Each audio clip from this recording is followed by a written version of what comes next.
Ya memang kualitas PSIM itu ya memang ada di situ, Pak. Iya. Jadi gitu loh. Ya kayak timnas Indonesia lah. Timnas Indonesia itu kan sebenarnya levelnya itu nggak di situ kan. Nggak peringkat 120-an sebenarnya. Iya. Ya toh, kalau dari komposisi ya. Iya. Ya cuma pelatihnya kemarin aja yang levelnya di bawah 200 itu. Pelatih Iya sih, itu. kalau realistis menurutku dengan skuadnya PSIM sekarang posisinya harusnya mungkin di antara posisi 8 atau 9. Tapi bisa tembus ke 5 tuh oke banget. Supporter kan kalau timnya jelek misalnya, pengamat juga timnya jelek itu udah ganti pelatih, out gitu kan. Ya out itu gampang gitu kan. Yang sulit kan bayar kompensasinya. Iya. Karena kan kita nggak tahu apa kausal kontraknya itu seperti apa. Iya, apalagi di tengah musim kayak gini tuh. Ya kayak kita aja sampai sekarang dengar kayak Sintayong itu katanya belum selesai dengan kompensasinya gitu kan. Nah ini kan yang repot juga kan. Jadi ya out gampang, tapi kan bayarnya pusing apalagi kan harus cari pelatih lagi, otomatis kan budgetnya 2 kali tuh. Betul, ada 8 pelatih kan yang udah out sejauh ini. Dan kalau menarik pelatih baru otomatis kan adaptasi lagi. Ya harus kontrak baru loh, Pak. Iya, budget baru, Ya, betul. Budget baru kan minimal kan setengah musim. Ya kalau pelatihnya mau setengah musim. Kontrak penuh. Kalau mau dibayar UMR. Maunya kontrak. Pelatih makanya di Liga Indonesia ini kan pelatih yang muter-muter itu saja. Iya. Karena pelatih yang sudah dipecat itu juga paham.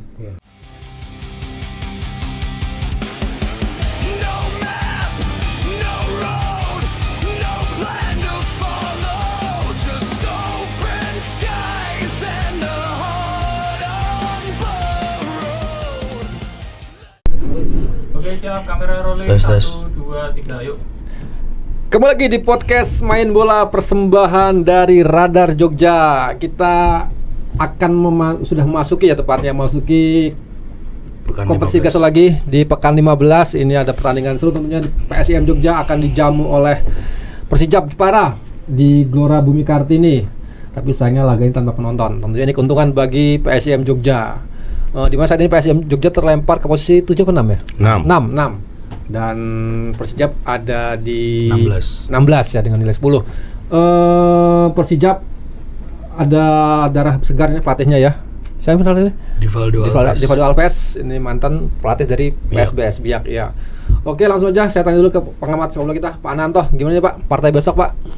Ya ini partai yang bisa dibilang sulit ya, nggak begitu sulit ya, tapi mudah juga nggak mudah gitu kan, karena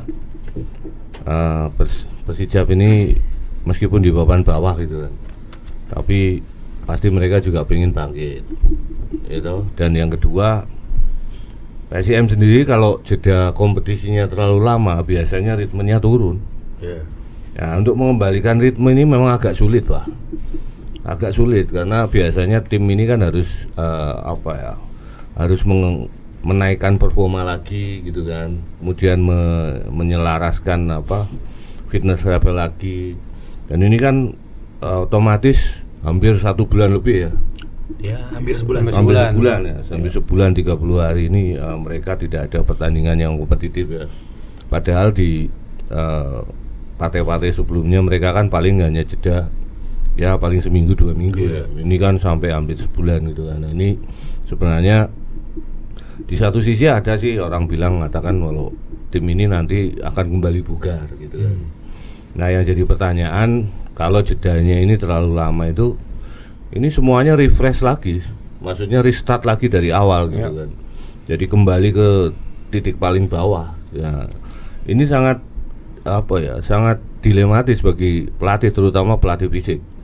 Karena sebenarnya saat kompetisi ini sudah mulai dan berjalan, harusnya saat ini itu lagi tensinya itu lagi tinggi-tingginya. Iya. Karena mendekati putaran pertama berakhir. Iya.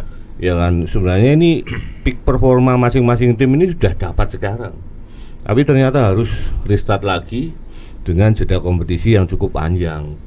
Nah, ini yang sebenarnya membuat pusing pelatih juga, karena mereka mengembalikan ritme permainan pemain tuh nggak gampang, nggak seperti kita main bola fun game itu enggak, tapi kan semuanya ada hitung-hitungannya, mulai dari sisi teknis, fisiknya juga, kemudian dari psikologisnya pemain juga. Mungkin kita juga harus mengembalikan ke suasana tensi yang benar-benar tinggi gitu kan. Nah, ini kan seperti sedang gigi 5 gitu kan. Kemudian harus kembali ke netral gitu kan, harus kembali ke gigi kosong lagi kan. Nah, untuk menaikkan lagi kan pertama kita harus menaikkan gigi pertama dulu, nggak mungkin kita meloncat langsung ke gigi 5 kan. Nah ini yang beratnya seperti itu. Jadi sebenarnya sih ini peluang ya bagi PSIM kalau kemarin jeda kompetisinya itu nggak terlalu lama. Jadi selama ini kan kita dari awal musim PSIM kan selalu dihadapkan pada tim-tim yang dalam tanda kutip punya nama besar dan juga punya persiapan yang matang kan. Dan mereka di musim lalu nggak lepas dari 5 besar atau 6 besar klasemen. Nah sekarang wayai sebenarnya kan. Sebenarnya kemarin kan habis lawan terakhir lawan Persija ya. Sebelumnya lawan Bayangkara, sama-sama tim promosi ya, dapat ambil poin. Kemudian lawan Persija ya mungkin kalau Persija itu kan calculated loss lah ya, kekalahan yang sudah diperhitungkan kan, karena kondisi tim juga nggak maksimal secara teknis, ada beberapa pemain inti yang tidak bisa main. Kemudian harusnya lawan Persijap ini menjadi titik balik untuk mendapatkan poin penuh meskipun main di kandang Jepara kandang lawan. Hanya saja terhalang oleh adanya jeda kompetisi. Nah, bagi tim-tim yang berada di level bawah, mereka punya peluang ini. Kan mereka belum mencapai peak performance sebenarnya. Mereka masih naik turun dengan adanya jeda kompetisi yang panjang ini, mereka punya peluang lagi untuk memanaskan mesinnya, untuk mencari komposisi terbaik lah, kocok ulangnya ini seperti apa sehingga mereka dapat komposisi yang ideal untuk menghadapi pertandingan menghadapi PSIM ini. Apalagi sekarang ada pelatih baru namanya Divaldo Alves. Nah, Divaldo ini meskipun pelatih baru bagi Persijap, tapi dia sangat hafal dengan PSIM Jogja. Ya kan? Karena PSBS Biak ya kan, mantan timnya dari Divaldo itu kan mungkin 2 kali ya Mi ya. 2 kali melakukan uji coba kan. Ya ini sebenarnya kerugian bagi PSIM. Dipikirnya bagi PSIM kan ya Biak, perhitungan mereka nanti paling kerugiannya saat mereka menghadapi Biak kan, karena Biak sudah paham gaya mainnya PSIM. Tapi ternyata dilalah kok Divaldo ini kok hengkang dan kemudian berlabuh di Persijap.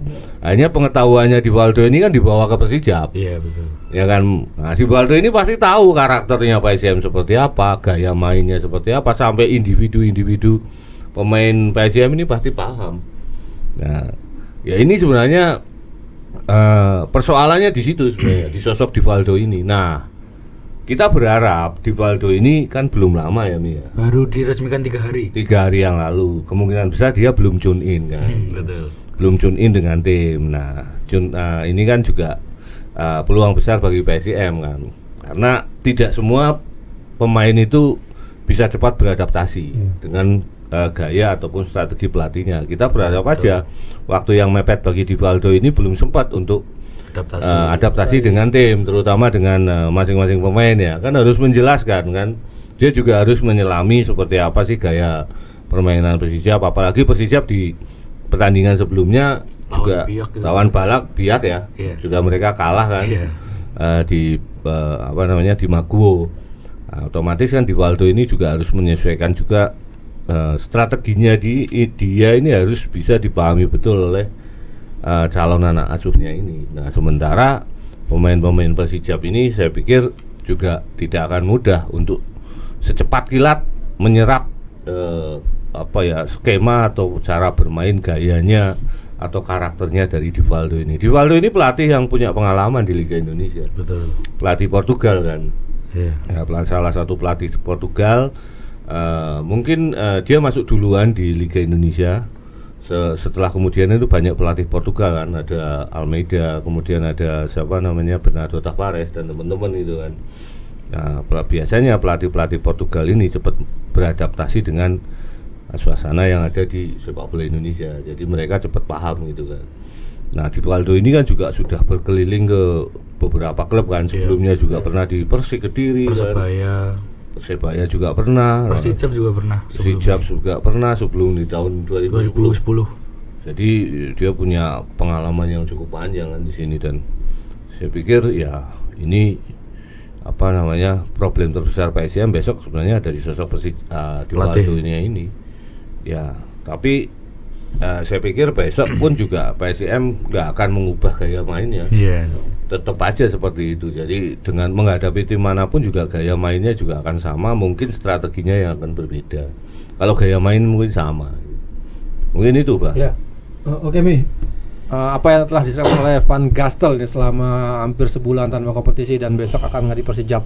Tapi teman-teman, sebelum ini kita mohon maaf, ini Fahmi kalau suaranya banyak bassnya, ini bukan audio kita yang rusak. Sorry. Malam akhir tahun banyak manggung. Dia konser Son Horek di Magetan ya, Mi ya. Magetan. Dia jadi anunya itu backing vokal untuk Son Horek. Jadi halu-halu. Kena hujan nih, sorry, suaranya agak beda banget Pak, tapi enggak. Oke, Mi. Silakan, Mi. Ya kurang lebih hampir sebulan ya nggak ada liga, tapi untungnya kan PSIM tetap ada 2 pertandingan uji coba kemarin. Dua-duanya menang lawan PSIS Semarang 2-0 sama Garuda Yaksa itu 3-1. Gastel sih secara garis besar tidak terlalu fokus sama skor akhirnya, walaupun timnya dua-duanya menang, 2 kali menang maksudnya. Tapi dia menyoroti kinerja dan kerja keras, attitude yang ditunjukkan para pemain. Dia bilang, saya cukup puas dengan apa yang ditunjukkan para pemain saya. Terus soal persiapan lawan Persijap, semua pemain dalam kondisi bagus, hampir semua, termasuk Raka Cahyana dan Cahya Supriyadi yang sudah kembali dari timnas setelah SEA Games. Dua-duanya dalam kondisi yang prima, siap dimainkan. Sudah ikut latihan kurang lebih 4 atau 5 hari terakhir ini. Terus Yusaku yang sebelumnya latihan terpisah, kemarin sudah ikut latihan bersama tim, tapi memang masih dalam pemantauan Van Gastel karena tendon Achillesnya dia memang masih sedikit bermasalah. Aku sempat wawancara sama Saku juga, nanyain kondisinya gimana gitu. Terus dia bilang pakai painkiller. Cuma nggak tahu nanti keputusan finalnya laga lawan Persija besok bisa dimainkan atau siap dimainkan atau enggak. Kalau pahit-pahitnya Saku nggak main, mungkin substitusinya dia adalah Andi Setio. Karena Andi Setio udah 2 pertandingan terakhir main dan kayaknya siap juga sih harusnya dimainkan dari menit pertama. Walaupun aku waktu itu sempat konfirmasi ke JP, ada kans nggak sih buat Andi Setio main dari menit pertama? Dia bilang sih untuk sementara belum, selama Yusaku dan Franco dalam kondisi yang bagus. Karena dia masih percaya kombinasi atau duet dari Yusaku dan Franco. Cuma kan sekarang kondisinya Yusaku ada sedikit permasalahan. Nah, apakah sudah 100% pulih atau misalnya belum tapi dipaksakan dengan painkiller itu tadi, atau justru diistirahatkan untuk misalnya laga selanjutnya lawan Biak di SSA. Terus skuad berangkat pagi ini tadi 22 pemain yang dibawa, tapi dari tim media atau tim media officer PSIM belum merilis siapa saja pemain yang dibawa dan tidak. Mainnya kapan tuh, Mi? Besok malam jam 7. Berangkat hari ini. Hari ini pagi tadi jalur darat. Berarti sore langsung official training. Official trainingnya kalau dari yang diinfokan sih habis maghrib. Termasuk pre-match press conference-nya nanti habis maghrib juga.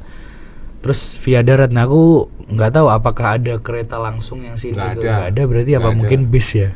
Bis. Kayaknya bis berarti. Nggak ada kereta. Ya 4-5 jam sih estimasi perjalanan ya. Update lainnya soal pemain, aku sempat wawancara Cahya juga, kondisinya dia bagus, siap bermain juga, nggak ada cedera, nggak ada kendala apapun selepas dari timnas. Raka juga demikian. Terus ya betul, soal strategi nggak ada yang berubah. Van Gastel sih justru menyoroti tidak adanya penonton. Pertanyaannya kemarin adalah laga sebelumnya lawan Persija kan dihadiri 56.000 penonton. Terus tiba-tiba laga berikutnya lawan Jepara ini nggak ada penonton sama 15, sekali. 15 apa? Official. Oh iya, yang nonton puluhan doang ya, dari puluhan ribu. Dia bilang sih ini bukan keuntungan. Dia nggak menganggap ini sebagai keuntungan buat dia atau timnya. Karena menurut dia, ya menariknya pertandingan sepak bola itu ketika banyak yang nonton. Dia justru menyayangkan karena adanya sanksi tidak ada penonton ini, atmosfernya akan berubah. Tapi ya dia tetap serius menghadapi pertandingan ini walaupun tanpa penonton sama sekali. ngeri mentalnya. Iya betul. Dia enjoy katanya malah pas laga terakhir lawan Persija harus lawan Persis Solo, atmosfer di stadion rame, ada yang ya chant sepanjang 90 menit itu menurut dia malah menarik dan bikin atmosfer pertandingan lebih hidup gitu. Oke. Pak Nanto, mungkin selain ini kondisinya Yusaku ya cukup tanda tanya mungkin. Betul, ya, tanda tanya sekarang. Painkiller kan. Iya. Selain Yusaku kan Alzeta ya di tim PSIM-nya nggak pernah absen kayaknya. Ya. Alzeta ya betul. Ya kan sama Yusaku. Iya, ya? dua pemain itu. Dua pemain ini. Gimana nih Pak? PSIM kemungkinan kemungkinan tanpa Yusaku di laga Persija besok. Apakah sebuah warning mungkin? Iya, menurut saya nggak terlalu bermasalah ya. Karena di situ kan ya itu tadi ada Andi Setio. Ada Teddy juga. Teddy, tapi kemungkinan besar pilihan pertama Andi Setio. Ya mungkin. Andi Setio karena Gastel ini kan paling jarang ya berani menurunkan pemain yang menit bermainnya sangat minim. Ya kan. Tapi begitu Andi Setio ini sembuh menghadapi Persija dia turunkan. Ya, Bayangkara juga. Ya kan, dan Bayangkara Bayangkara itu kan debutnya dia ya. Maksudnya dia coba-coba. Tapi lawan Persija dengan intensitas yang cukup tinggi dan saat itu PSIM masih punya peluang untuk menyamakan kedudukan karena baru posisinya 0-1. Ya. Dia berani memainkan itu, Pak. Dan saya pikir besok nggak ada keraguan lagi bagi si Haskel ini untuk memainkan si siapa? Andi Setio. Cuma karakternya Andi Setio ini memang agak jauh beda dengan Yusaku ya. Iya. Kalau Yusaku ini agak sedikit punya dalam artian kecepatan gitu kan. Kalau Andi Setio ini kecepatannya ini mirip kayak si Ramos. Tipikalnya hampir sama dengan Ramos sebenarnya Andi Setio.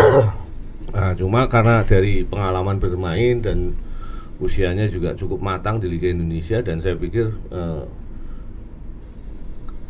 Van Gastel menganggap bahwa Andi Setio ini salah satu pemain yang bisa menyerap strategi dan gaya main yang dia jabarkan.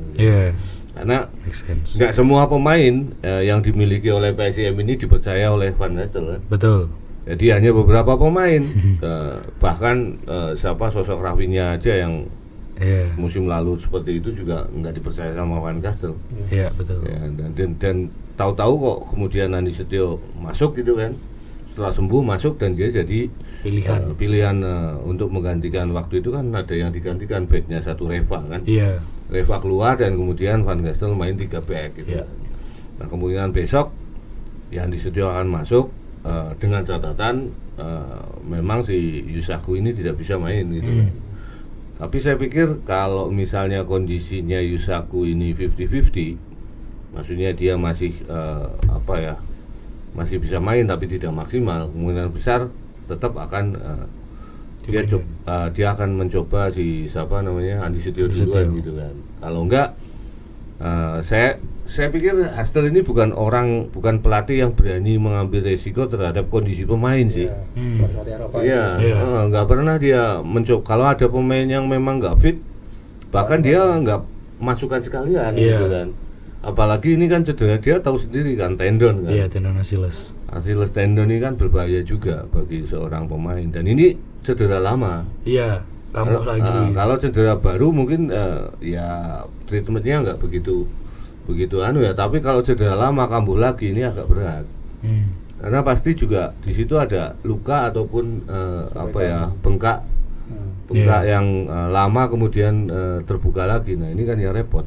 Tapi kalau misalnya luka baru ataupun baru kan cepat untuk pulih gitu kan. Mungkin treatmentnya ya nggak terlalu berisiko seperti cedera lama. Nah ini kan yang agak sedikit mengkhawatirkan. Nah, saya pikir malah mungkin besok Yusaku ini nggak sama sekali di starter line up. Tapi tetap di bawah kemungkinan ya. Kemungkinan besar tetap di bawah karena dia Van Gastel ini kan menunggu sampai detik-detik terakhir sampai official training nanti kondisinya seperti apa gitu kan. Karena tendon ini ya agak sulit untuk berlari, itu juga sulit untuk melompat, ini juga agak repot gitu. Sementara nih back ini kan krusial kan. Dia harus mengandalkan kecepatan juga, tidak hanya sekedar timing ya. Nah kalau back ini misalnya kesalahan back ini akan akibatnya sangat fatal sekali karena berhadapan langsung dengan kiper kan. Kalau striker yang salah 1-2 kali syuting nggak masuk mungkin nggak masalah gitu kan kalau striker atau penyerang. Tapi kalau back ini salah passing atau salah nutup atau telat menjaga pemain, repot lagi hadapannya dengan si kiper. Dan saya pikir tampilnya Andi Setio di lawan Persija kemarin itu udah garansi kok. Iya. Udah garansi bahwa dia akan menjadi salah satu pilihan bagi Gastel. Van Gastel gitu kan. Nah, ya kita berharap ya kita nggak berharap ya apa namanya Yusaku ini cederanya akan lama ya. Kita sih berharapnya segera sembuh gitu kan. Tapi kalau misalnya kondisinya Yusaku nggak bisa segera pulih, ya satu tempat pasti kemungkinan besar akan dihuni oleh Andi Setio. Dan kalau nanti Andi Setio ini kemudian mencapai peak performance dan ternyata dia nyetel duetnya dengan Franco Ramos. Ya bisa jadi Yusaku malah tersisih terus sampai akhir musim gitu. Ya, bisa. Nah, hukumnya kan seperti itu. Iya. Hukumnya biasanya seperti itu. Dan biasanya kalau ada satu pemain inti yang cedera, ini peluang bagi pemain cadangan atau pelapisnya. Iya. Nah, pelapisnya ini ternyata bisa tampil bagus. Nah, bisa-bisa dia akan jadi apa namanya? Pilihan utama. Iya, akan pilihan utama dan pemain yang awalnya inti bisa jadi cadangan seumur musim kan. Intinya gitu, Pak. Ya. Oke, PSIM Jogja terakhir melakukan uji coba dengan Garuda Yaksa. Ya. Nah, apakah di uji coba itu, kamu ketahui secara line up ada uji duet antara Rafinya. Bukan. Siapa? Ramos sama Andi Setio. Kalau setahu gue emang Yusaku nggak main. Ya. Iya. Ya Di kemungkinan dua iya. pertandingan uji coba nggak main ya? Iya, karena Yusaku itu Gastel sih bilang pas sesi latihan kemarin di Mandala Krida, coach gimana update atau kondisinya Yusaku. Ini hari pertama dia bergabung latihan dengan tim. Jadi ada sesi dia latihan sendiri itu kurang lebih seminggu. Dari pas sejak di YIS minggu sebelumnya. Intinya aku wawancara sama dia minggu sebelumnya, terus seminggu setelahnya aku baru wawancara lagi. Nah, di minggu kedua itu dia bilang ini hari pertama Yusaku join dan kita akan lihat progres perkembangannya seperti apa gitu. Jadi kayaknya emang bener Gastel menyiapkan opsi pengganti itu, antisipasi kalau memang kondisinya belum bisa balik ke performa terbaik atau 100%. Coba itu diduetkan nggak mereka? Ramos sama ini Andi Setio iya kayaknya ya. Kalau dari foto-foto yang beredar ya, iya. Yusaku sih ya kemarin masih nepi dulu. Nggak tahu sampai kapan dan berapa lama ya, tapi maksudnya dia kemarin cerita ya dia konsultasi juga sama salah satu dokternya dia di Jepang atau entah ahli ya pokoknya dokternya dia lah, Ahli prediksi. ahli nujum. Dia bilang pokoknya sebenarnya kalau mau benar-benar pulih 100% dia perlu nepi 8 sampai 1 tahun, 8 bulan sampai 1 tahun. Itu untuk full pemulihan ya, nggak pakai painkiller, nggak pakai apa, tapi dia nggak mau ambil itu. Ya makanya dia tetap ya pakai painkiller itu. Termasuk ya pas lawan Persija, soalnya dia tuh cerita ini sudah terasa nyeri bermasalahnya dari pas lawan Bayangkara. Jadi sebelum lawan Persija udah kerasa, terus pada saat lawan Persija intensitas pertandingannya makin tinggi, kayaknya itu makin sakit. Terus di sesi latihan tuh 2 kali aku ngeliat emang dibalut terus kakinya, merah banget gitu. Aku nggak tahu seberapa sakit dan gimana sih, tapi kayak gitu. iya. Macan. Iya benar. Ya tapi dia sih optimis, maksudnya ya optimismenya dia tetap pengen bisa main lawan Jepara. Cuma kan nanti keputusannya tetap ada di pelatih fisik dan Gastel juga. Soalnya Gastel sendiri yang ngasih instruksi Yusaku buat latihan terpisah itu. Ya kurang lebih seminggu dia latihan terpisah sama Doni akhirnya kan kemarin. Kalau untuk squad lain ya sama ya, mungkin ya striker. Sama sih. Nggak ada perubahan signifikan. Doni dibawa nggak nih? Saya kok merasa kecil kemungkinan ya Pak, karena Gastel sendiri sudah mengkonfirmasi Doni belum bisa debut bulan ini. Memang sudah pulih tapi fokusnya di latihan ringan dulu, pemulihan ya masa otot, terus sentuhannya lagi, penguatan form di kakinya, lebih fokus ke itu. Tapi untuk debut main belum. Termasuk pas uji coba kemarin dia juga nggak dimainkan. Jadi kayaknya secepat-cepatnya putaran kedua sih Doni. Kalau Pak Anto lihat Persijap sendiri apakah akan memberikan kejutan atau PSM Easy win. Karena secara gap Klasemen jauh kan. klasemen jauh, menang mudah mungkin Pak. Ya enggak lah, jangan dibilang menang mudah ya. Tapi gini. Jadi saya mengamati beberapa kali pertandingan permainannya Persija ya.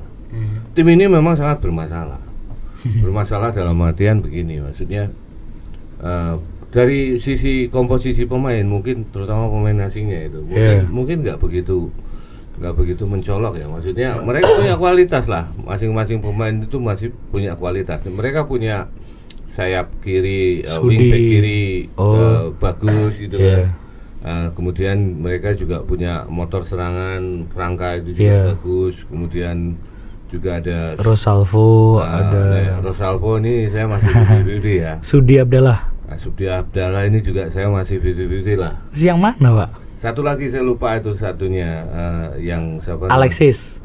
Oh iya. Alexis itu juga cukup oke lah, maksudnya. Iya. Alexis Gomez. Iya. Cuma problem mereka itu bukan ada pada pemainnya sebenarnya, bukan dari pemain asingnya itu kan mereka backbone-nya ini kan pemain asingnya. Iya. Mereka itu justru pada chemistry antara pemain, dan juga banyak pemain terutama di lini tengah ya, yang dalam artian mereka sering out position. Kemudian mereka mungkin pelatihnya ini mencoba menerapkan gaya yang cukup bagus, cukup enak ya, cuma dalam di lapangan ataupun dalam cara pemain ini menerjemahkan keinginan pelatih itu nggak sampai gitu kan. Sehingga banyak pemain yang masih kurang, terutama di lini tengah. Masih kurang pemahaman tentang sistem permainan gitu kan. Kemudian terutama saat mereka tanpa bola. Jadi kalau mereka dengan bola bagus gitu kan, wah luar biasa. Tapi saat mereka tanpa bola, biasanya mereka itu pemain-pemain ini masih melupakan bagaimana mereka harus bergerak, bagaimana mereka harus memberi opsi ruang bagi pemain yang sedang memegang bola. Itu sebenarnya sangat prinsip lah, sangat elementer itu, sangat elementer. Nah ini yang sebenarnya problemnya di Persija itu. Jadi beberapa kali mereka sempat unggul gitu kan, tapi kemudian gembos. Gitu. Nah yang kedua masalah mungkin fisik ya.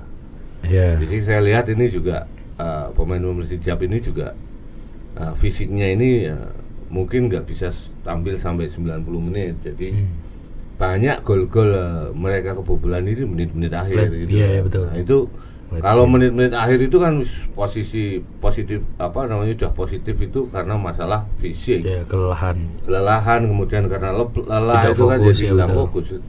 Itu sebenarnya itu. Jadi kalau dari sisi pemain sih saya pikir terutama pemain asingnya ya, mungkin banyak sih yang bagus gitu kan. Kalau pemain lokalnya ya mungkin sosok aja lah. Iya, nggak ada yang benar-benar mencolok sih. Nggak ada yang, ya itu juga salah satu problem juga sih. Jadi antara pemain lokal dan pemain asing ini gapnya terlalu lebar. Ya kan, jadi kalau sehingga pemain asing yang sebenarnya kualitasnya cukup bagus sehingga kelihatan seperti bermain sendiri kan. Nah ini yang ya jadi problem dari Persija. Makanya sampai musim ini ya, masih pertengahan musim ini mau selesai ini kan sebenarnya mereka belum menemukan kan ritme permainan. Kalau dengan pelatihnya saya pikir nggak ada masalah pelatihnya itu kan. Mario Lemos. Iya, dari awal-awal kan juga tim ini juga cukup oke ya. Tapi kemudian di pertengahan ini kan juga mereka mulai kelihatan sudah kalah saing dengan tim-tim yang lain, sehingga kembali terjerembab masuk ke tiga besar di bawah kan. Ya waktu lawan, contoh sekali waktu lawan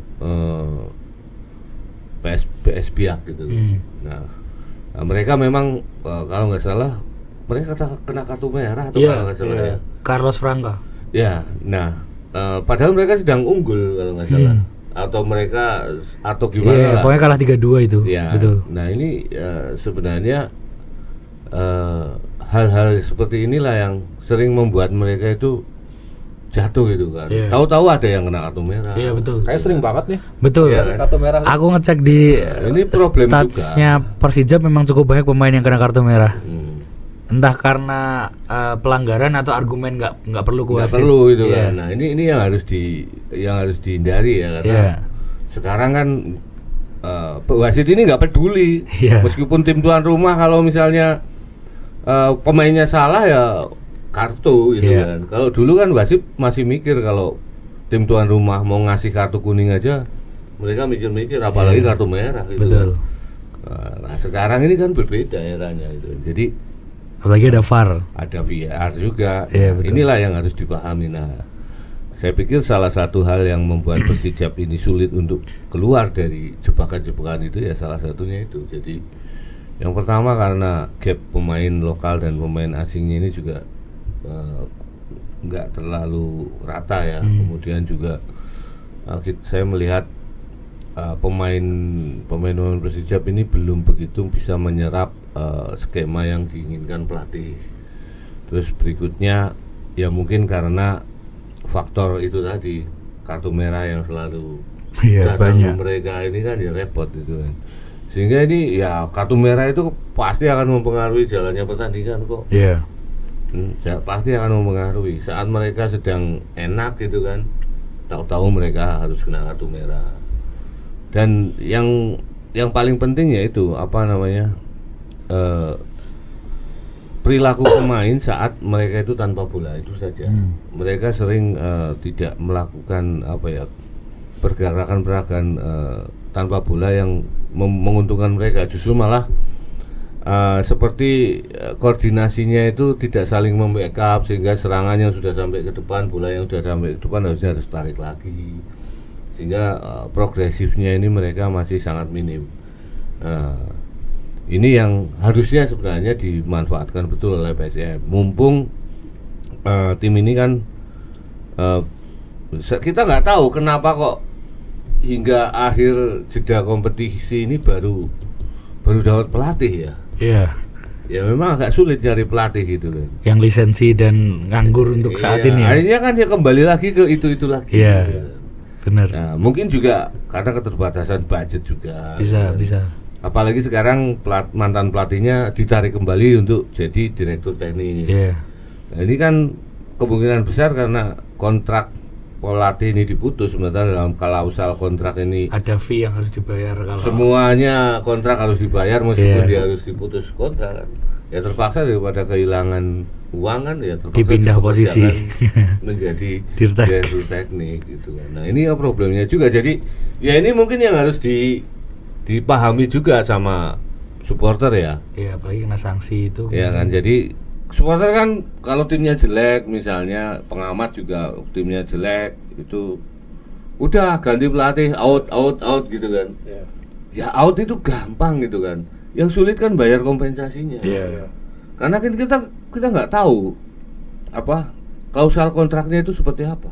Iya, apalagi di tengah Iya kan? musim kayak gini tuh. Nah, ya kayak kita aja sampai sekarang dengar kayak Sintayong itu katanya belum selesai, Iya, gitu kan benar. kompensasinya gitu kan. Nah ini kan yang repot juga kan. Jadi ya out gampang, tapi kan Bayarnya pusing, apalagi kan harus cari pelatih lagi. Otomatis kan budgetnya 2 kali kan. Betul. Ada 8 pelatih kan yang udah out sejauh Ya, ini. Dan kalau menarik pelatih baru, otomatis kan adaptasi lagi. ya harus kontrak Bayar baru lagi. loh Pak. Iya, budget baru, Iya, betul. budget baru kan minimal kan setengah musim. Iya. Ya kalau pelatihnya mau setengah musim. Kontrak Iya. penuh. Kalau mau dibayar UMR.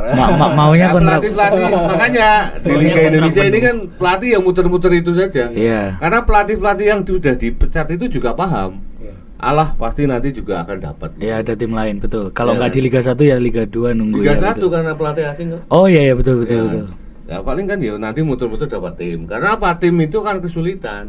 Iya. Gitu kan. Dan pelatih yang sudah dipecat ini yang biasa apa namanya dalam tanda kutip biasa dipecat ini kan mereka sudah paham.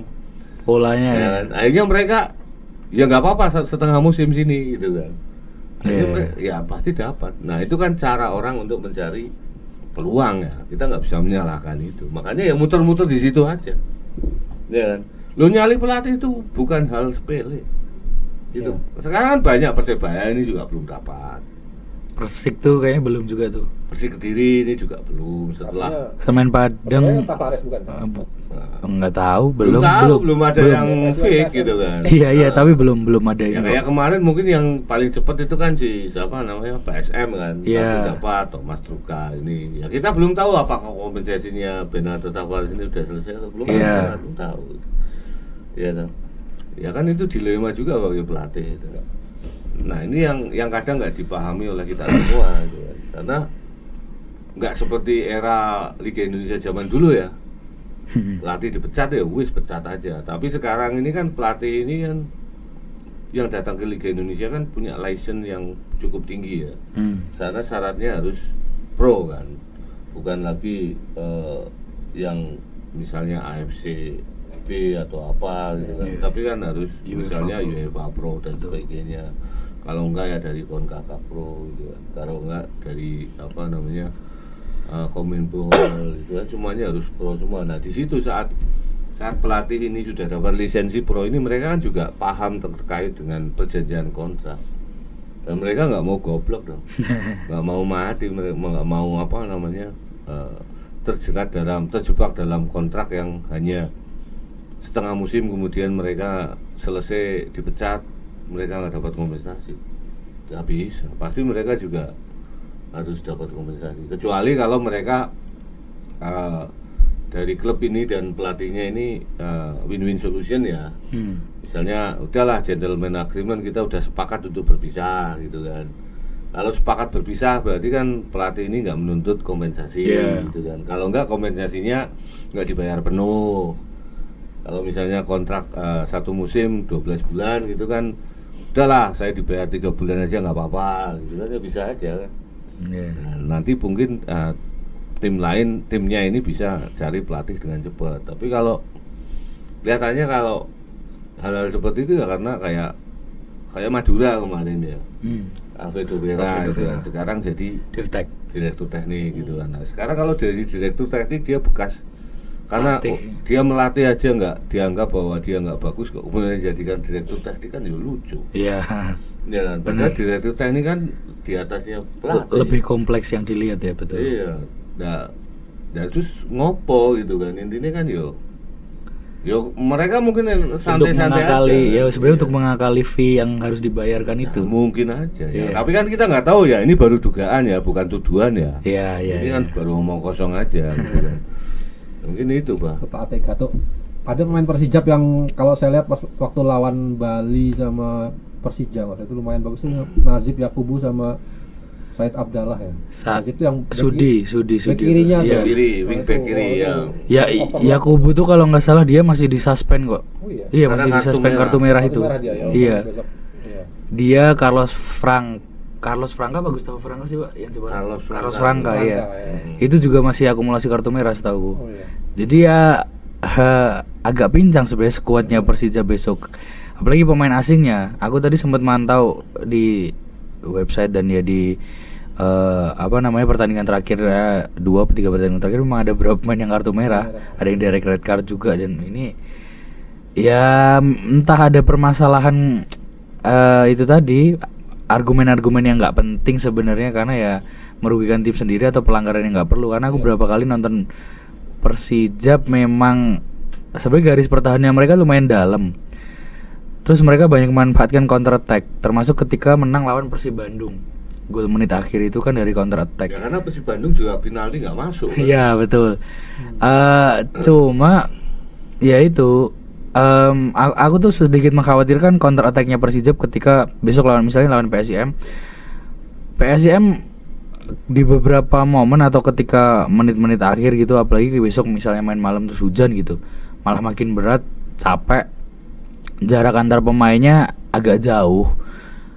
Agak khawatir ketika ada long ball dari tengah gitu loh. Soalnya kita sama-sama tahu PSIM kalau lawan tim yang tipe kayak gitu, direct ball atau long ball setipe Borneo, Persita tuh agak kewalahan kan. Dan itu ya agak khawatir jadi kontra strateginya PSIM besok, kontra attack-nya Persijap itu. Ya semoga tapi ini saya jadi berdoa aja lagi.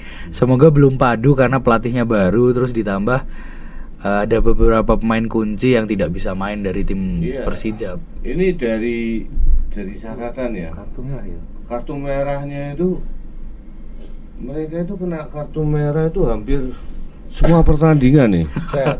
Ah, Makan itu.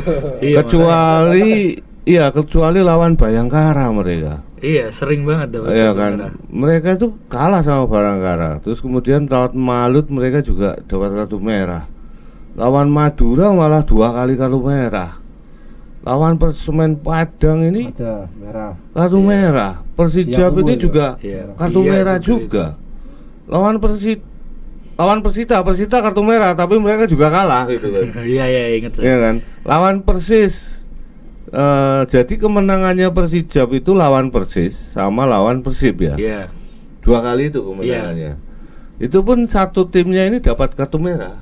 Persis itu dapat kartu merah. Tapi serinya 4 ya. Ya. Iya, sering. Lawan Arema ini ya kartu merah. Iya, itu 0-0. ingat saya Dua-duanya berantem kartu tuh. merah. Jadi ini Oh. ya nggak kena kartu merah. Mereka itu lawan Persijap, lawan Persis Solo gitu kan. Terus kemudian lawan Bayangkara. Terus ya sudah itu. Cuma 3 pertandingan. Cuma 3 pertandingan dari 13 pertandingan gitu Iya. kan. Lainnya kartu merah. Nah, ini kan Ada masalah. ada apa gitu loh Masalah dengan psikologis. kartu merah Iya, benar. di Persijap ini gitu kan. Kan Iya. unik kok sebegitu banyaknya pertandingan yang dengan kartu merah gitu. Iya, benar.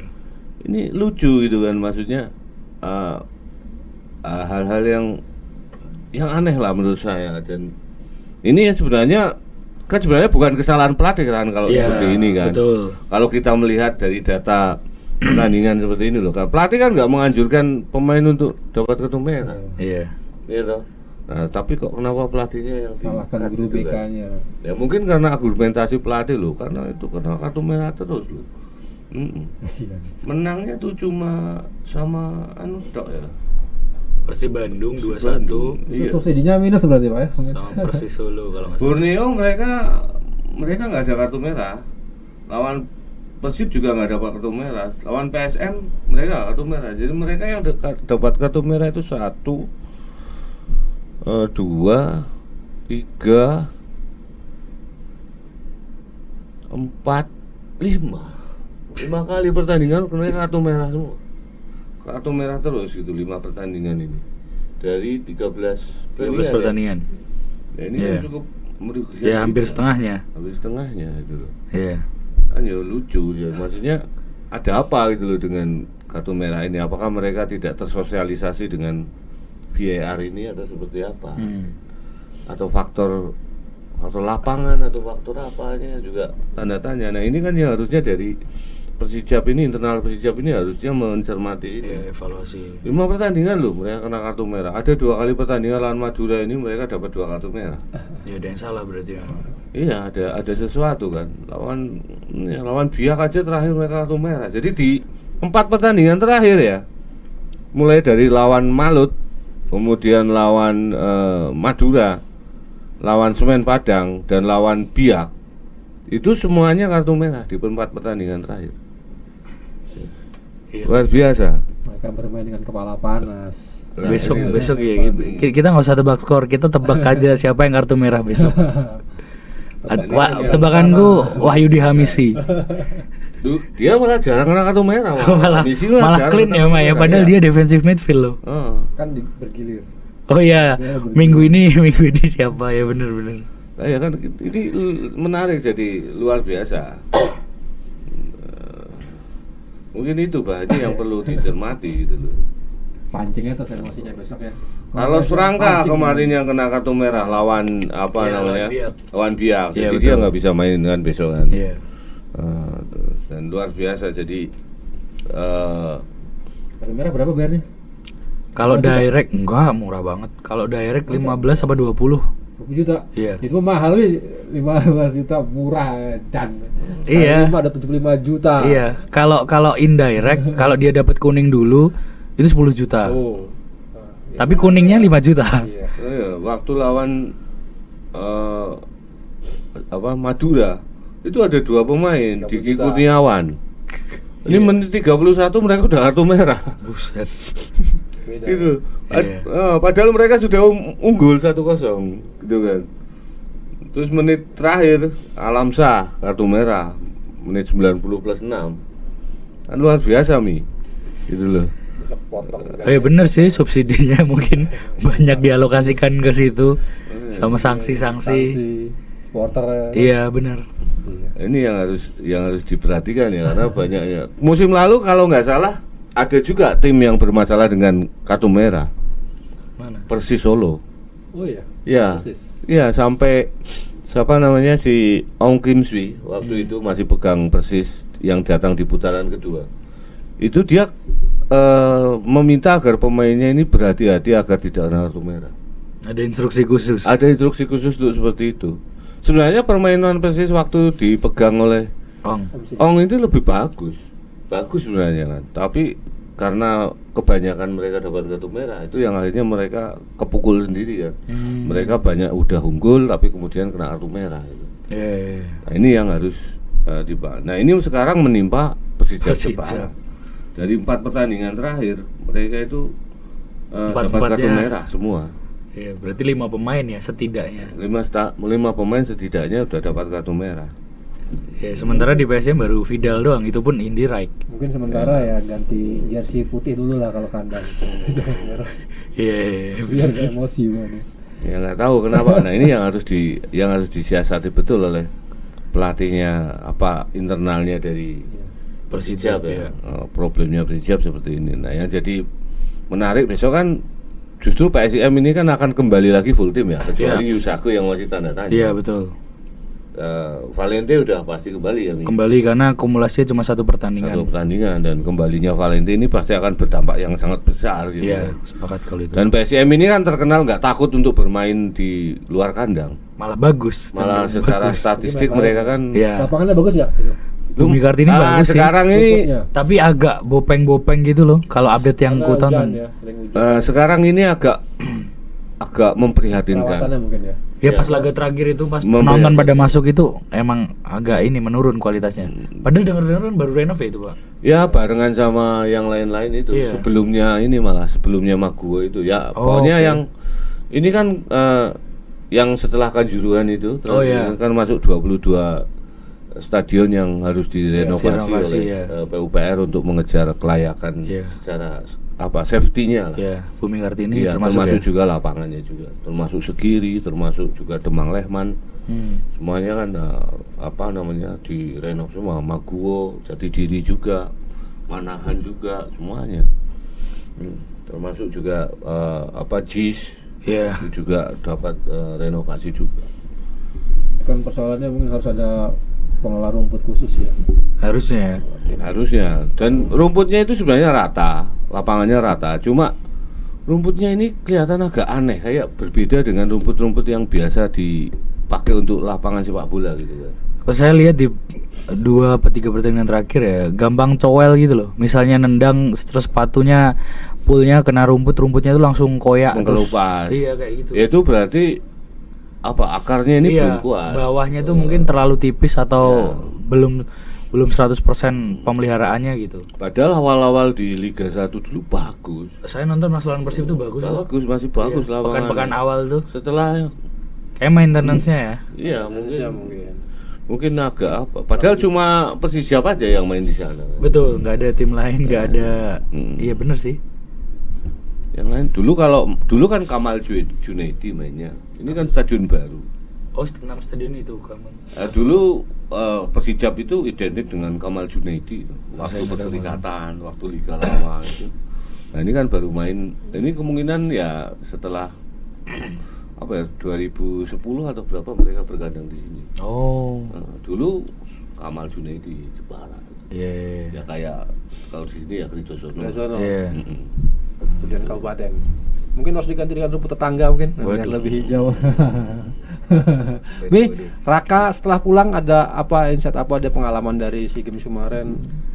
Nggak banyak ini sih, tapi Raka itu kemarin udah ikut uji coba lawan Garuda Yaksa, dia udah main tuh. Terus Kemarin sih di sesi latihan juga ini banget apa ya maksudnya aktif dan atraktif banget gitu loh, nggak ada kendala sama sekali juga di konfirmasi Pas JP. lawan Garuda Yaksa yang dipasang tim inti ya. Tim inti. Oh, berarti memang benar-benar Iya. mempersiapkan ya. Benar. Persiapkan untuk lawan Persijap. Kalau waktu itu sih Gastel memang bilang, aku sempat tanya kan di 2 pertandingan itu nanti yang akan fokus dimainkan tim inti atau pelapis gitu. Dia bilang kombinasi tapi ya akan dijajal semua pemain. Ternyata pas lawan Garuda Ekstra malah tim inti semua yang main. Ya waktu itu Cahya belum sampai Jogja karena Cahya ke Bandung dulu kayaknya nemuin personal coachnya dia. Terus Raka memang dari setelah SEA Games langsung balik ke Jogja. Jadi Raka datang lebih dulu udah ikut latihan tim dan uji coba itu. Terus Cahya datangnya belakangan. Yang lain sih kemarin ya pemain inti semua pas lawan Garuda Ekstra. Cuma ya sayangnya tidak dipublikasikan juga ya. Cuma hasilnya 3-1 untuk kemenangan PSIM. Kipernya udah sembuh belum nih Harlan? Harlan belum, Pak. Harlan masih menepi dan kemungkinan baru bisa turun lagi putaran kedua juga kemungkinan. Ya cuma kan saya sempat nanya ke Gastel gimana soal krisis kiper yang terjadi. Maksudnya latar belakangnya adalah Cahya kan belakangan ini reguler dapat panggilan dari timnas terus nih. Terus Harlan kok ya pahit-pahitnya cedera dan harus nepi 2-3 bulan. Praktis yang ready cuma kiper ketiga dan keempat. Kiper keempat itu statusnya masih pemain EPA. Kiper ketiga Fikri baru debut sekali dan kalah. Walaupun Gastel memuji mentalitasnya dia main di Jakarta di hadapan 50.000 supporter, dia bisa tampil pede walaupun kalah ya. Dia bilang ya ini situasi yang nggak 100% ideal tapi ya ini yang terjadi dan kita nggak punya banyak pilihan. Tapi yang jelas sekarang kalau memang yang tersedia kiper ketiga ya harus dimanfaatkan, maksudnya Fikri. Terus untungnya kan saya udah balik karena kemarin timnas nggak sampai ke final kan, jadi bisa pulang lebih cepat. Besok yang dibawa ke Jepara feelingku adalah Fikri. Cahya dan Fikri, cuma 2 itu. Kalau Harlan sih dia udah ikut latihan tapi latihannya terpisah dari kiper lainnya. Jadi dia masih pakai apa sih Mas? Tau gak sih? Bola yang buat keseimbangan gitu loh. Dia belum latihan pakai bola dengan kiper yang lain gitu belum. Yang lainnya itu doang sih. Kiper sebelumnya tuh kadang gini. JP tuh minta satu kiper dari EPA lagi untuk diajak latihan karena dia misalnya butuh kiper untuk latihan tuh 4. Ya dia waktu Cahya dipanggil timnas, kiper dari EPA diambil satu lagi untuk latihan bersama kayak gitu. Tapi untuk sekarang ya memang cuma 4 ini termasuk Harlan yang latihan terpisah. Rafinha diajak nggak? Dibawa nggak? Kemungkinan enggak sih. Soalnya di 2 laga uji coba juga nggak dimainkan. Sama sekali nggak dimainkan ya? Sama sekali. Pakai kostum juga enggak ya? Enggak. Berarti sama sekali nggak ikut latihan malah dalam 2 pertandingan uji coba itu. Kalau di pertandingan uji coba setahu saya enggak. Tapi kalau latihan bersama tim memang masih ikut latihan. Gak pakai kostum Garuda Yaksa juga. Nggak Tapi ada. dicoba Nggak. dulu. Sampai uji coba 2 kali dia nggak, Dimainkan kemarin. bukan hanya biasanya kalau nggak dimainkan dia ikut di bench gitu. Iya. Dia nggak sama sekali. Update-nya sih enggak. Nggak ada sama sekali ya. Enggak ada. Ya, it's time to say goodbye mungkin ya. Ya sudah selesai Ya itu. udah iya. Tinggal tunggu timnya apa gitu kan. Iya. Sudah ada kabarnya. Masih agak alot sih ini. Barat apa timur? Nggak tahu ya. Ini kemarin kan aku udah coba konfirmasi ke orangnya langsung, ke Rafinya langsung. Baik lewat chat atau nemuin langsung di sesi latihan, dia tidak berkenan memberi komentar. Sorry, I cannot say anything gitu.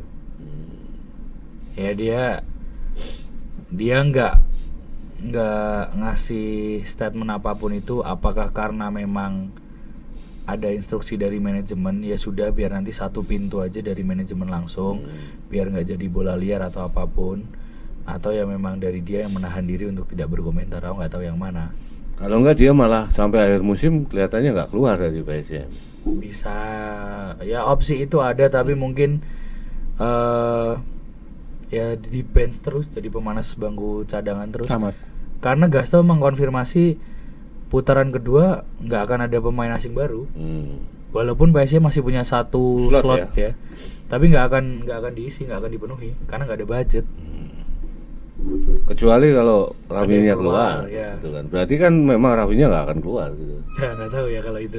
Kan berarti nggak ada tambahan budget. Ya mungkin, iya benar. Ya, toh. Kalau secara psikologi ya benar. Karena aku sama 2 kali nanya ke JP soal transfer gimana coach. Ya ini bukan jawaban diplomatis, memang kita akan berat. Duitnya udah habis. Kalau desas-desus nggak ada ya, bakal ke barat atau timur gitu. Belum ada karena tiba-tiba kemarin ramai katanya mau ke PSIS Semarang, terus katanya Persijap juga minat. Persijap. Semen Padang katanya juga minat. Ya maksudnya aku baca dari mantau terus kan dari sosmed perkembangannya seperti apa. Cuma kan rumor itu bisa diciptakan siapapun sekali lagi dan itu bisa digiring oleh siapapun. Ya kita tunggu aja. Maksudnya kalau waktu itu kan Razi sempat ngomong ya dicarikan solusi dan jalan terbaik buat semuanya kan. Ya apakah itu tetap stay dengan konsekuensi ya mungkin dia akan susah tembus skuad utama. Karena gini, kemarin aku sempat nanya ke JP adalah Nermin Haljeta itu tidak pernah tergantikan sama sekali selama 13 pertandingan 14 pekan. Ada pertimbangan nggak sih untuk mendatangkan striker tambahan? Mungkin yang kualitasnya kalau nggak setara ya tapi mendekati biar jadi pengganti.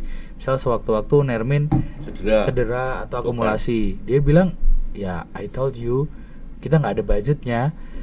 Budget. Bahkan sampai aku Kalau punya budget mungkin akan nambah. Nah bahkan aku sampai gini mas. Atau mungkin nggak coach skemanya kayak gini, ngambil dari U20-nya deh tim EPA-nya PSM. Sekarang kan tim 20 PSM punya tim muda nih EPA U16, U18, U20. Jawabannya Gastel lebih to the point lagi. Saya sudah pernah nonton, tapi belum banyak dan saya merasa belum ada yang cukup qualify. Wah, ya benar. Belum cukup layak untuk masuk ke senior. Dan belum ada rekomendasi dari pelatih, coaching staffnya dia. Coach ini lo layak dipantau nih. Belum ada kayak gitu juga. Jadi dia masih sangat bertumbuh ke Haljeta di lini depan. Nggak tahu sampai kapan. Sampai akhir musim loh kalau iya, gitu. Iya bener. Iya kan. Karena mungkin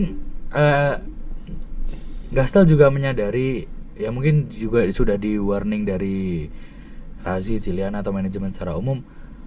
Targetnya PSM kan bertahan dengannya aman. Kalaupun dengan skuad yang ada ini dirasa bisa bertahan ya sudah toh. Tidak harus jor-joran sampai off limit. Misalnya demi juara gitu kan. Asia atau juara enggak, itu enggak realistis malahan. Karena JB sendiri, maaf ya Mas aku membocorkan. Aku ngobrol sama ini. Apa namanya? Translatornya Gastel, Torik namanya.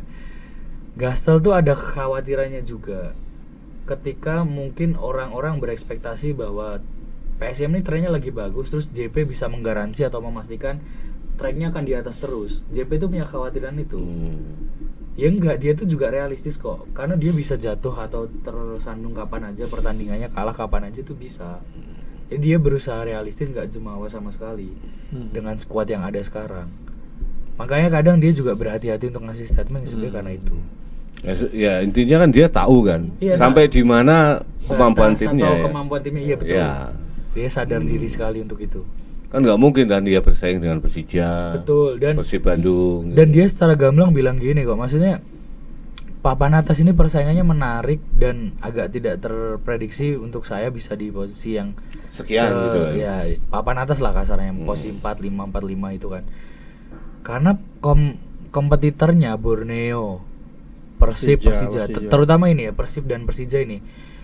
Dia secara garis besar bilang dua tim ini tuh punya budget unlimited. Mereka bisa mendatangkan pemain Indonesia Belanda half gitu. Ya kalau di Persija kita tahu ada Jordi Amat, ada beberapa nama lain. Terus di Persib ada Mark Klok, ada siapa? Tom Hai, Eliano. Itu kan pemain lokal tapi sebenarnya secara grade, secara budget itu kan asing. Dan asingnya pun itu asingnya levelnya. Iya betul. Dan itu mereka kadang grade A-nya di Eredivisie kan. Kalau Maklok itu malah nggak grade A di Eredivisie. Dia di Utrecht aja dia dilepas kok. Iya tapi maksudnya gitu. Gasel menyoroti ada ketimpangan budget yang kerasa banget. Yeah. Dia sadar itu.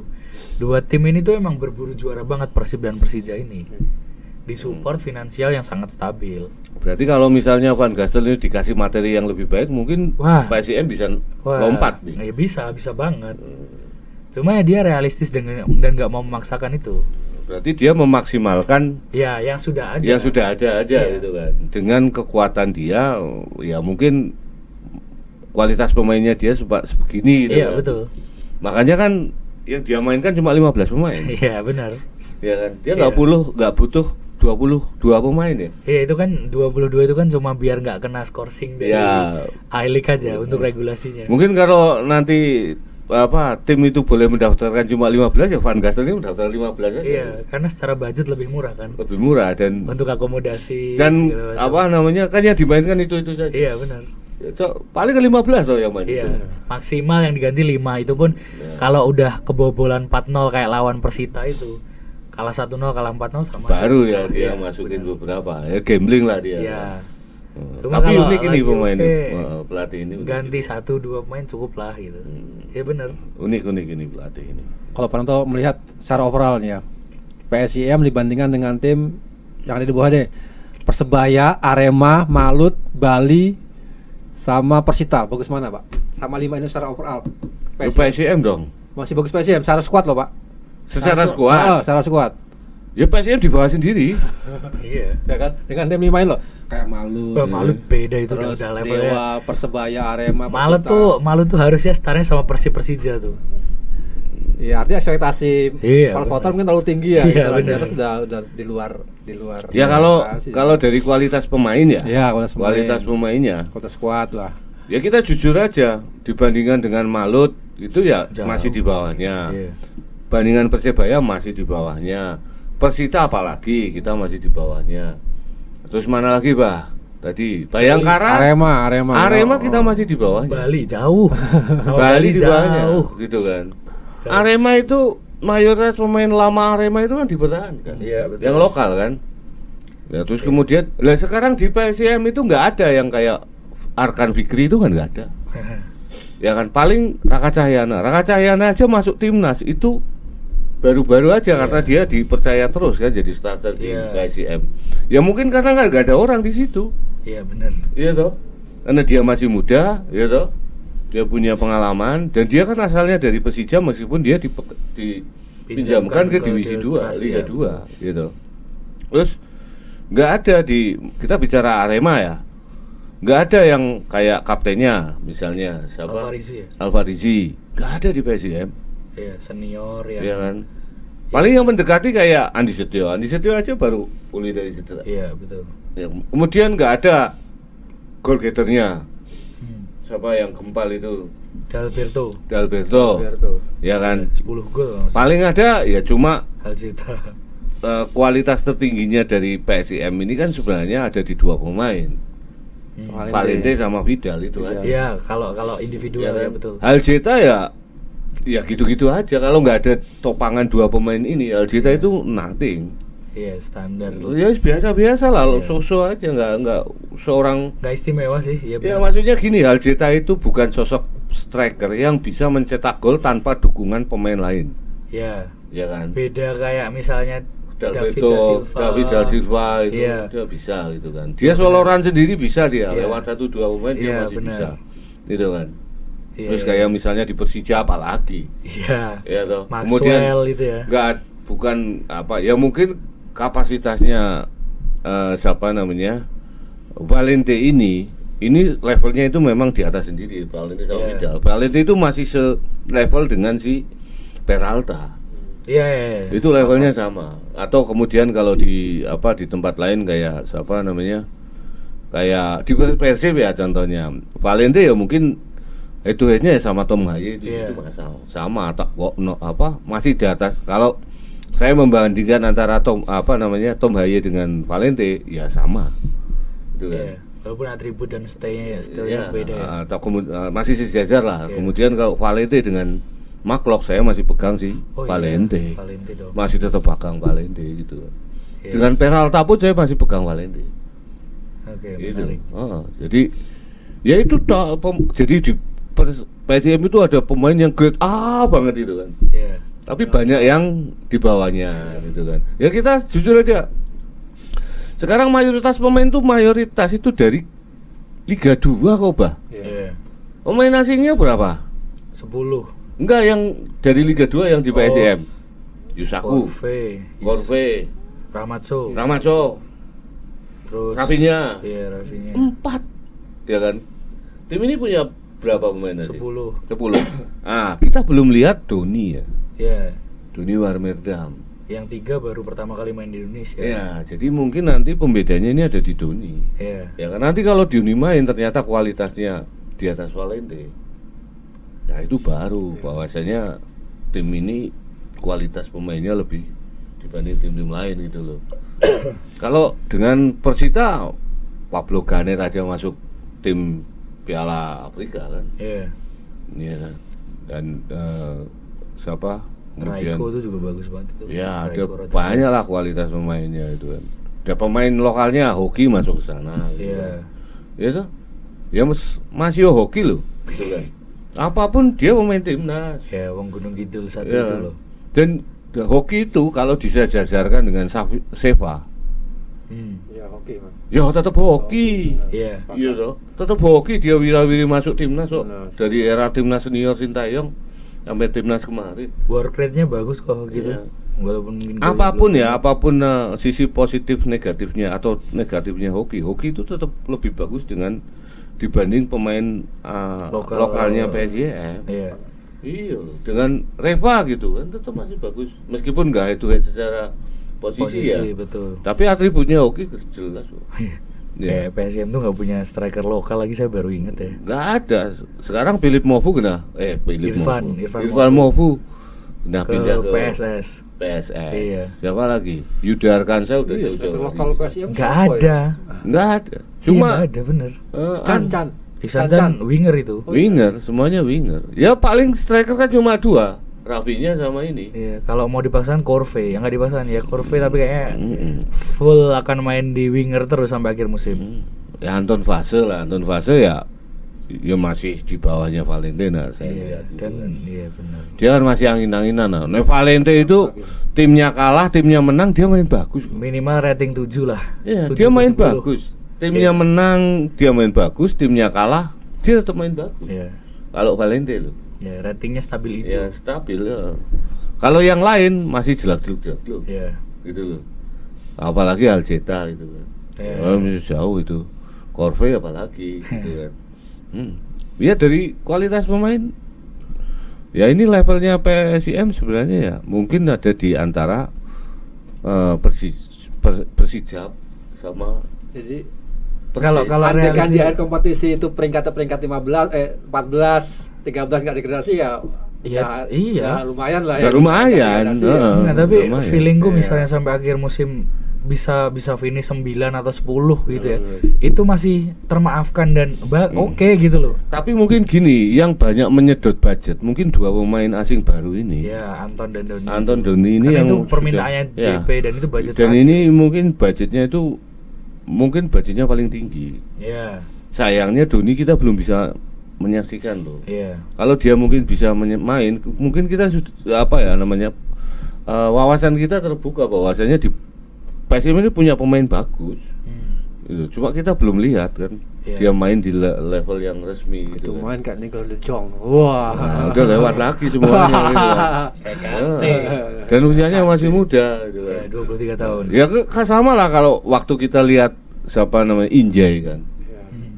Injay ada banyak yang bilang wah uji coba itu precision berapa. Lemar. Tapi saya melihat dari sebelum dia masuk ke PSS ya, itu dari track recordnya dia main di klub-klub Prancis itu meskipun di Liga 3 dia bagus. Dan ternyata di sini bagus kok. Iya. 5 gol loh. Gitu. Iya benar. Siapa yang menyaksikan lagi pemain baru masuk ke sini 5 gol? Sudah. Bukan striker, bukan winger. Iya. Nggak jelas posisinya itu. Iya, dia tuh nomor 6, nomor 8 kadang. Ya, tapi kan sebab bisa di sini Iya, terus. betul. Kan lebih bagus kan. Iya.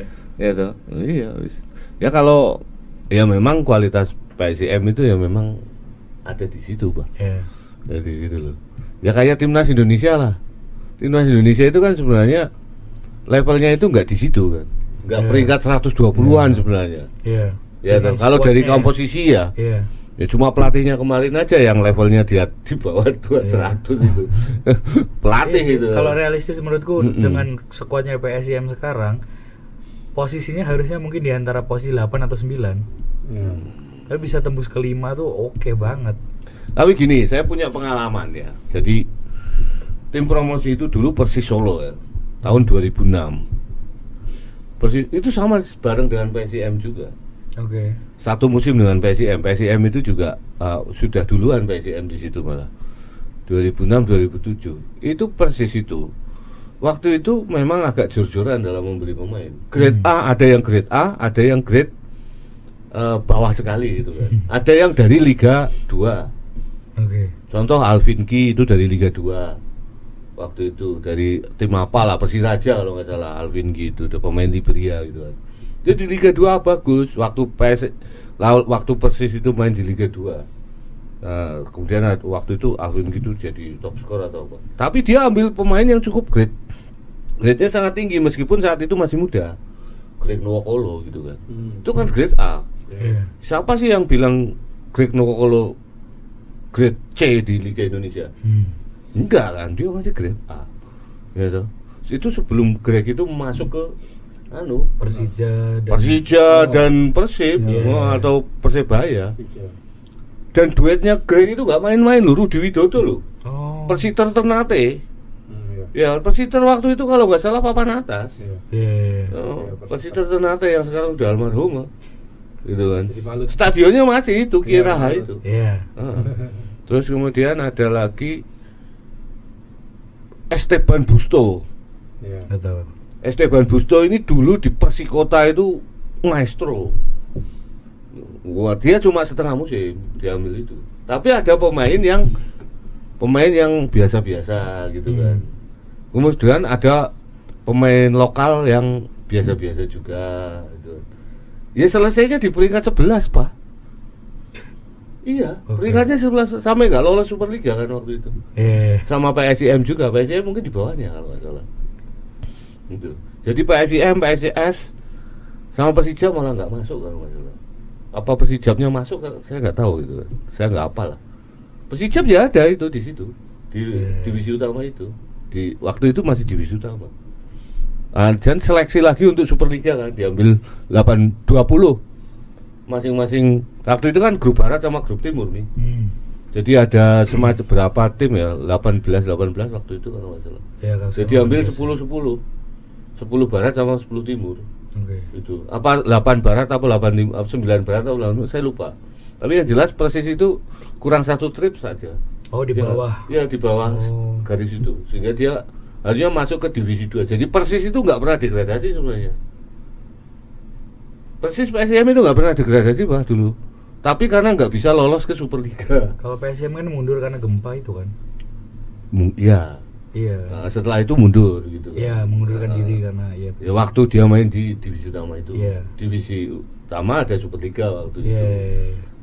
Jadi Persis itu ya nggak dari divisi utama nggak turun ke kasta bawahnya gitu. Ke divisi 1, tapi dia dari divisi utama kembali ke divisi utama. Tapi waktu itu namanya sebenarnya itu Liga 2. Divisi utama Liga 2, Liga 1-nya Superliga. Gitu. Ada banyak tim yang masuk ke situ gitu kan.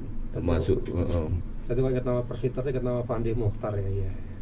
Fandi Mukhtar saya ingat pernah di Borneo apa Persisam ya? Ya, saya ingat Rudi Widodo dan kemarin dia kan pegang tim kelahirannya Persipapati. Tapi hanya dia dipecat juga. Itu duetnya dulu waktu di Persis. Tuh, kipernya ya itu Wahyu Ceng-Ceng itu, Wahyu Trinugroho. Wahyu Trinugroho itu. Ya, kipernya itu. Backnya Agung Setiabudi masih di Persis. Wahyu Buto Tanto itu masih di situ. Nurkolis Majid sampai anunya putus itu juga di situ. Tengahnya itu si Esteban Busto. Kemudian Mokwelele gitu loh, ada juga itu. Esteban Busto itu luar biasa. Backnya ada Perancis dari Brasil satu namanya Leandro. Strikernya Greg Nwokolo, Rudi Widodo. Itu. Terus putaran kedua masuk pemain-pemain Liberia. Banyak. pelatihnya almarhum Mas Arno. Kemudian kontraknya habis, sebelum musimnya selesai Mas Arno diganti sama asistennya Edu Acong namanya. Oh tahu saya dulu Jom. Iya tahu. Ya, itu ceritanya. Jadi nggak lolos sampai ke Superliga karena dia di bawahnya itu, di bawah garis gitu. Ceritanya gitu. Oke, Mi, ada lagi, Mi? Yang ingin Lagi. disampaikan? Udah 1 jam lebih ini kita. Udah sih. Cukup. Prediksi? Tebak skor ya. Jangan lupa. Ya, prediksi. PSM menang 2-0. Pede. Mana tuh? Seri saya. Seri. Wah. Seri. Tapi kalau menang luar biasa. Alhamdulillah. Saya nih pahit PT seri lah. Saya. Ya silakan teman-teman ya, laga Persijap melawan PSIM Jogja ditebak skornya. Ditunggu sampai sebelum pertandingan ya. Dan Ya. jangan lupa untuk subscribe. Itu syaratnya harus men-subscribe podcast Main Bola. Oke, ada lagi, Mi? Pak Nanto, ada lagi yang mau tambahkan? Cukup. Oke, kita sejam lagi. Oke. Itu dia podcast kita hari ini. Sampai jumpa di podcast selanjutnya. Tetap pantengin terus podcast Main Bola. Oke, sekian. Assalamualaikum warahmatullahi wabarakatuh. Waalaikumsalam warahmatullahi wabarakatuh.